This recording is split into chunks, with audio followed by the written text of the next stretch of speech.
Kā tu gulēji šonakt? Miegs ir viens no galvenajiem priekš ļoti daudz kā, gan priekš smadzenēm, gan priekš produktivitātes, emocijām, fiziskās veselības, skaistuma, atjaunošanās.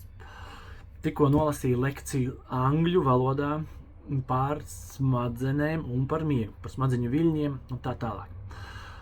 Baigi daudz interesantas lietas, tā ir lekcija, ko es esmu lasījis jau daudzus gadus, un visu laiku ir kaut ko jaunu pieliek klāt, bet forši, man patīk, un pašam priekš manis, es tak šito nedaru. Mums ir ierakstītā kaut kāda senāka versija šajā lekcijā, kas vēl joprojām ir video pieejama, var viņu noskatīties. Tā kā tur ir lekcija ierakstīta, kas ir no Zoom, no online, tā kā viņi ir lētāki noteikti, tā nav profesionāls ieraksts. Bet, miegs man patīk. Man rīktīgi labi. Kaut ko jums iedot, ja? Ko ar miegu var darīt vai nedarīt.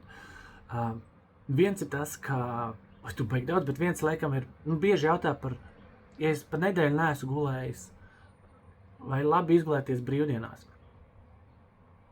Ir labi, bet nevajadzētu nobīdīties vairāk par 2 stundām. Tad tas ietekmē tavu smadzeņu darbību, ietekmē tavu smadzeņu viļņus, tas ietekmē tavu dziļo miegu, tas ietekmē atjaunošanos, attīrīšanos, no toksiskajām olbaltumvielām atbrīvoties. Un tas ietekmēs, kā tu jutīsies pirmdien no rīta, kad modīsies ierastajā laikā. Tā kā nenovirzies 1 stundu, var novirzīties, bet vairāk gan nevajadzētu. Vienu nakti ok, bet regulāri tas ietekmēs. Forša, labi, lai tev forša šī diena, un lai tev labs miegs. Un arī Rīga Brain mājaslapā var pastīties par miegu visu kaut ko. Čau! Pareizi, vai Rīga Brain seans var palīdzēt? Top 3, ko cilvēki ziņo, tīri statistiski, ko mēs redzam, ir uzlabojusies miega kvalitāte.